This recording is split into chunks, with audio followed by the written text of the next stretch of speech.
আসসালামু আলাইকুম।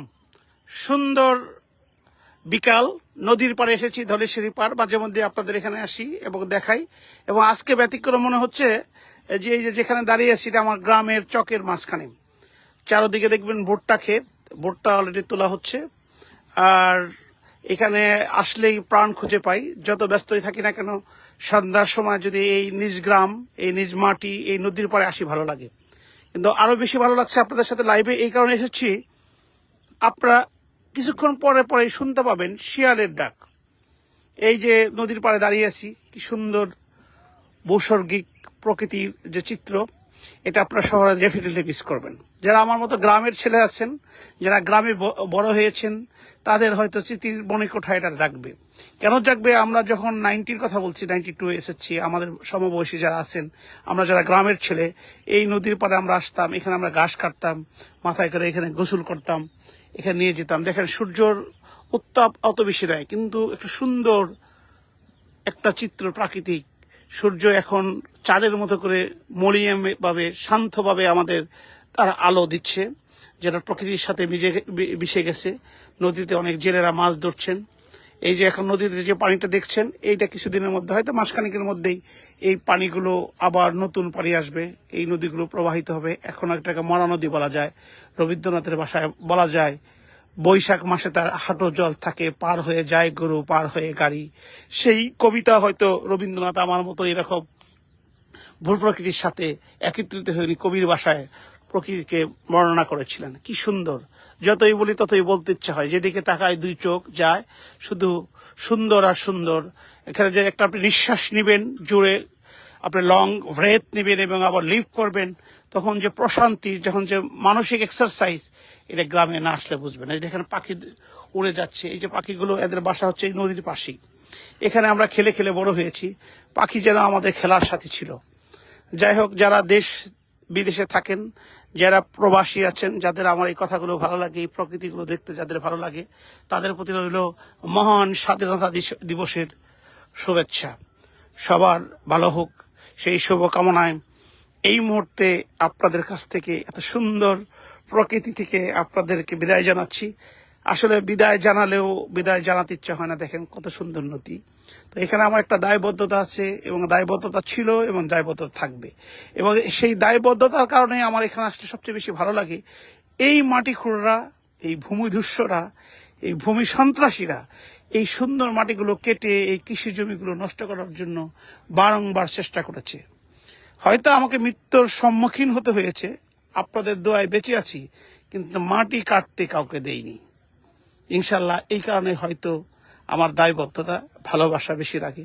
ওই দূরে দেখছেন নদীর ঘাটে নৌকায় কৃষকরা মাথায় করে তাদের জিনিস, কৃষিপণ্য নৌকায় উঠাচ্ছে। কি সুন্দর দৃশ্য! একটু আগে দেখলেন একটা ঘোড়ার গাড়ি চলে গেল। ওই যে ওখানে দুজন মাছ মারছেন, এই যে কেউ হেঁটে যাচ্ছেন। এখানে এই কৃষি, এই জমি, এই যারা কৃষিকাজের সাথে সম্পৃক্ত, তাদের সাথে আমারও রক্তের সম্পর্ক। আমার বাবা, আমার চাচা, আমার চাচাতো ভাই, এরাই হয়তো এটার সাথে সম্পৃক্ত। এই ধলেশ্বরী যতবার দেখি ততই ভালো লাগে। সকলেই ভালো থাকবেন। অনেকেই লাইভ এসেছেন, দেখছেন, ভালো লাগছে। এর সাথে আধুনিকতার যুগ হয়েছে, কারণ বিকাল দ্রুত হারিয়ে যাবে বিদায় মোটর বাইকে চলে এসেছি।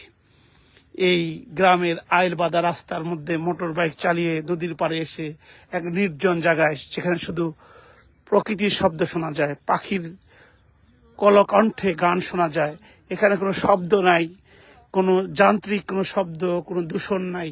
কি সুন্দর প্রকৃতি! তাই হয়তো যারা সভ্য জাতি বলি, যারা ধনী, যারা আমাদেরকে শোষণ করেন, শাসন করেন, তারা কিন্তু তাদের দেশে কোনো ইন্ডাস্ট্রি করেন নাই। তারা তাদের নদী, নালা, খাল, বিল বলেন, সেটাকে সংরক্ষণ করেন এবং সংরক্ষণ করে যাচ্ছেন। কারণ মানুষের রক্ত পরিসঞ্চালনের জন্য যেমন রক্ত কণিকা দরকার, রগ দরকার, দেহের প্রত্যেকটা শিরা উপশিরা যেমন রক্ত প্রবাহিত হয়, একটা দেশ, একটা মানুষ, একটা সভ্যতা টিকিয়ে রাখার জন্য নদী, খাল, বিল সেইভাবে অত্যন্ত জরুরি। আশা করি এই নদীগুলো সংরক্ষিত হবে, নতুন উদ্যমে খালগুলো আবার খনন করা হবে। রক্ত পরিসঞ্চালনের মধ্যে বাংলাদেশে, নদীমাতৃক বাংলাদেশের প্রত্যেকটা জায়গায় পানি প্রবাহিত হবে। এই যে সুন্দর মাটি, খাঁটি সোনার চাইতে খাঁটি, সেই আমার দেশের মাটি, দেখেন কত সুন্দর। এখানে আপনি একটা জিনিস খাবেন, শুধু থুতু ছিটিয়ে সেটা ফেলে দিবেন, নিক্ষেপ করবেন, সেখানে গাছ হবে, প্রকৃতি আবার সুন্দররূপে রূপায়িত হবে। তো সকলকে ধন্যবাদ। যতই বলি ততই বলতে ইচ্ছা আসছে। সকলেই ভালো থাকবেন। আসসালামু আলাইকুম। আবার হয়তো এইরকম সন্ধ্যা একদিন আপনাদের সাথে দেখা হবে।